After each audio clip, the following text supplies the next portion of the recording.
Bien, hola a todos, les doy la bienvenida a la clase de personalidad. Como primera instancia voy a compartir la pantalla del PowerPoint, así empezamos la exposición. Espero serles clara, espero serles útil. Inicialmente introduzco siempre el concepto de personalidad pensándolo desde el modelo biopsicosocial, ¿sí?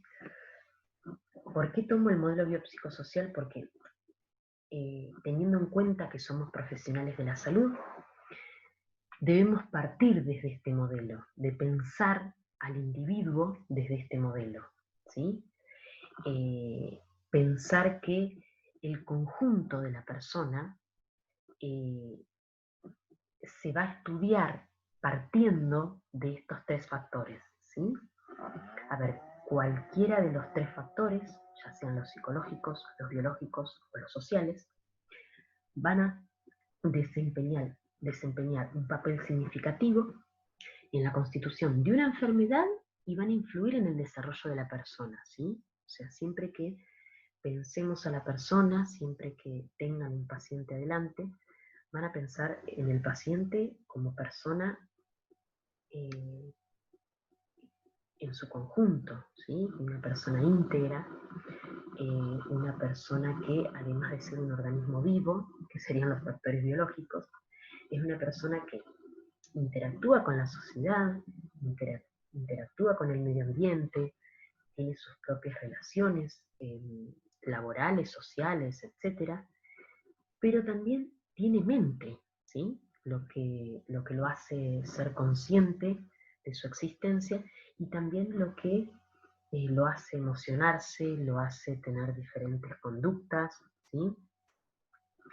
Este modelo nos va a separar del modelo biomédico centrado en la propia enfermedad, este modelo que separa también la mente del cuerpo, ¿sí? Acá, teniendo en cuenta diferentes autores, vamos a hablar de la personalidad. Y cuando veamos la personalidad según Freud, van a ver que se subraya la importancia de la maduración del niño al interactuar con el otro, ¿sí? Entonces, partimos de estos tres factores pensando en la totalidad de la persona, ¿sí? Bien. No me cambia la diapositiva, no sé qué sucedió. A ver. Ahí, bien. Vamos a tomar a la definición de personalidad en general. A ver, ¿por qué tomamos una definición general? Porque hay definiciones según varios autores, ¿sí? Entonces, desde el libro que ustedes están viendo, que ya se han pasado el link por ahí, me parece, el libro de Meyers, nosotros vamos a ver el capítulo 15. Dentro del capítulo 15, la personalidad va a estar definida como un patrón persistente de comportamiento que incluye el modo en que uno se relaciona, percibe y piensa al entorno y a sí mismo, ¿sí? Nosotros tenemos que pensar en que la personalidad, si bien es un patrón constante, es un patrón que tiene cierto desarrollo a lo largo de nuestra vida, a su vez también hay que pensar en ciertas variaciones, ¿sí? Pero ¿qué es lo que hace esta definición? Nos hace ser individuos únicos y diferentes, ¿sí? No hay una personalidad igual a otra, ¿sí? Tenemos una personalidad que nos hace ser un individuo único y diferente, ¿sí? Ahora, dentro de la personalidad vamos a destacar los dos, digamos, aspectos. Por un lado vamos a tener el temperamento como una disposición biológica hacia ciertos comportamientos. ¿Qué va a ser el temperamento? Es lo innato con aquello que nosotros nacemos, ¿sí? Es el material en bruto desde el cual la personalidad emerge, ¿sí? El temperamento va a ser lo más biológico con lo cual venimos a este mundo. Después vamos a definir el carácter como aquellas cualidades personales que van a estar adquiridas a lo largo de nuestra vida, que van a representar la adhesión a valores y costumbres de la época, y que además va a ser la parte de la personalidad más factible de ser modificada y educada, ¿sí? El carácter es más maleable, si se quiere, que el temperamento, que es una característica ya biológica, ya heredada, ¿sí? Bien.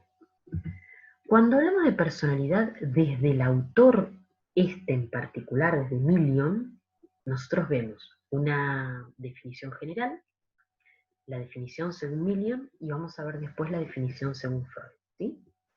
Personalidad según Million es un patrón complejo de características profundamente arraigadas. Ojo, que para Million también son generalmente inconscientes, ¿sí? La personalidad es generalmente inconsciente y se expresa en cada faceta del funcionamiento. ¿Qué es lo importante que nos va a decir Million? Que hay un continuo entre la normalidad y la patología, ¿sí? Él va a tomar la personalidad como un espectro, ¿sí? En donde en un polo va a estar la personalidad normal y en el otro polo se va a ubicar la personalidad patológica, ¿sí? Entonces va a decir que comparten estas dos personalidades los mismos principios, los mismos mecanismos de desarrollo, ¿sí? Lo que ocurre entre ellas, la diferencia entre ellas va a ser la mayor flexibilidad y mayor adaptación al medio que va a tener la personalidad normal, ¿sí? Que no la va a tener la personalidad con una patología, ¿sí? Que va a ser una persona muy rígida, que va a ser una persona que no puede adaptarse a los cambios, no puede, eh, a ver, esas personas que ante un cambio de planes se desestructuran completamente, no pueden continuar su vida normal, ¿sí? Entonces esto va a ser lo que va a caracterizar a una personalidad patológica. Bien, y si nosotros hablamos de personalidad, por supuesto que en su momento hablamos de las teorías del desarrollo, cuando hablábamos en la clase de maduración y desarrollo, que vieron conmigo también, yo les explicaba un poco que las teorías del desarrollo son aportaciones teóricas de diferentes autores, ¿sí? Acá es lo mismo, las teorías de la personalidad son aportes teóricos de diferentes autores que cada cual va a tener su visión, ¿no? Su visión y cada cual va a tener eh, su porción de la realidad que estudie, ¿sí? Entonces, la teoría psicodinámica, que es la que nosotros vamos a ver en esta clase, la teoría psicodinámica lo que va a determinar es que hay motivaciones inconscientes, innatas, y decimos ahí, y a menudo irracionales, o sea que no podemos saber por qué, dirigen y controlan nuestra conducta, ¿sí? A ver, hay un conflicto entre los impulsos que totalmente están dirigidos a satisfacerse y dirigidos al placer, y la razón, que es la porción de la realidad que me va a decir, bueno, no, de cualquier manera no podés obtener placer, ¿sí? Ahora, un poquito más adelante, lo vamos a ver mejor cuando hablemos de las instancias de la personalidad según Freud. La personalidad según Freud, entonces, que, ojo, tengan en cuenta que la personalidad según Freud va a estar dentro de las teorías psicodinámicas, ¿sí? Entonces, Freud va a decir que la personalidad es el resultado de un conflicto entre la expresión de impulsos biológicos, agresivos y tendientes al placer, y los límites sociales que se les oponen, ¿sí? O sea, va a haber deseos, va a haber impulsos que van a tender siempre a la realización y va a haber un choque desde el otro lado, digamos como dos fuerzas que se oponen, ¿sí? Y el otro lado va a estar dado por la realidad, ¿sí? Por la sociedad. Uno como individuo social, como, a ver, como no vivimos en una isla, ¿sí? El estar civilizados nos implica eh, atenernos a las leyes de la civilización, ¿sí? Entonces no podemos hacer cualquier cosa que queramos. Ahora lo vamos a ver en ejemplos. Freud va a dividir a la personalidad en ello, en yo y en super yo, ¿sí? Que más adelante lo vamos a ver bien distinguido cada uno.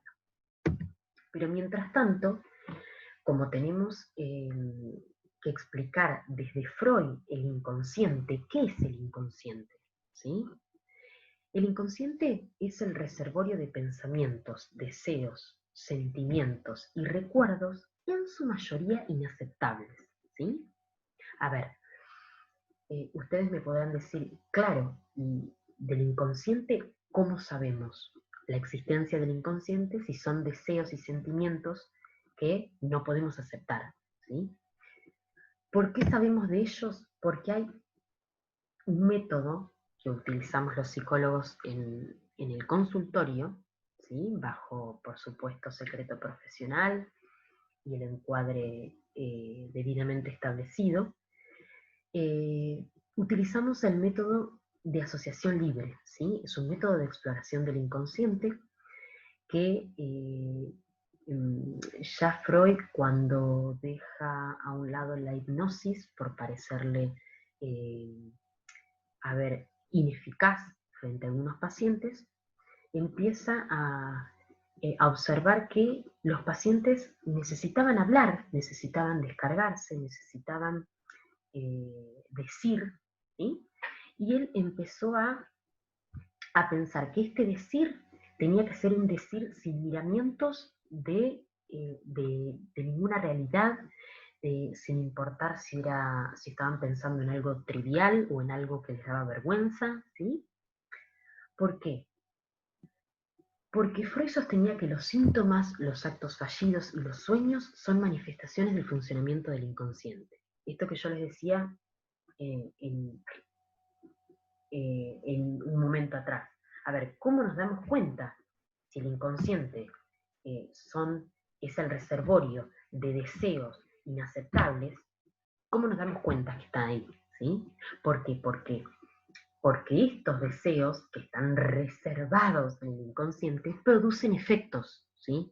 Estos efectos eh, son las manifestaciones que nosotros vamos a ver como sueños, como síntomas y como actos fallidos, ¿sí? No sé si se entendió eh, bien el concepto, ¿sí? Pero vuelvo a repetir por las dudas. A ver, del inconsciente sabemos su existencia. ¿Por qué? Porque tiene efectos, ¿sí? El inconsciente produce efectos, produce manifestaciones. ¿Cuáles son esas manifestaciones? El sueño, los actos fallidos, los síntomas, ¿sí?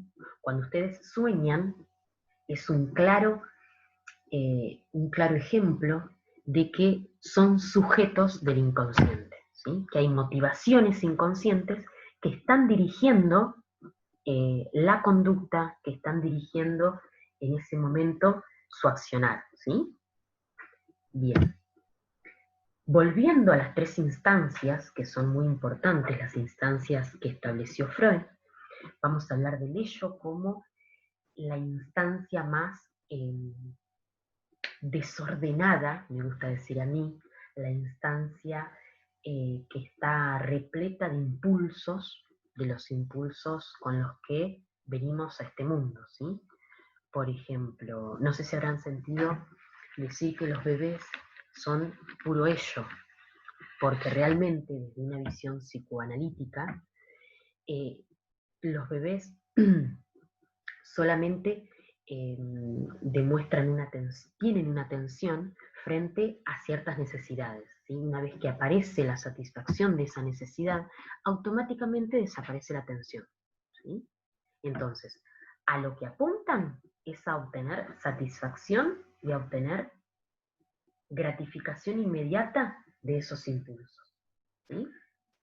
El principio rector del funcionamiento del ello es el principio del placer, ¿sí? Va a tender siempre tender al placer y a la gratificación de los deseos. ¿Qué va a pasar? Una vez instaurado el yo por influencia del mundo exterior, ¿qué va a pasar? Se van a gratificar los impulsos del ello, pero de un modo realista, ¿sí? De un modo que tenga miramiento por la realidad, ¿sí? Ya no va a ser, no va a ser ir continuamente al placer y a la gratificación, sino que primero va a observar si es posible dentro de la realidad, ¿sí? Y por su parte, el super yo es el brazo moral de la personalidad, ¿sí? Aquellas normas parentales de prohibición que fueron internalizadas, ¿sí? Y que van a surgir luego de la resolución del complejo de Edipo, que lo vamos a ver en la próxima clase, ¿sí? Bien. Entonces, nos vemos la próxima.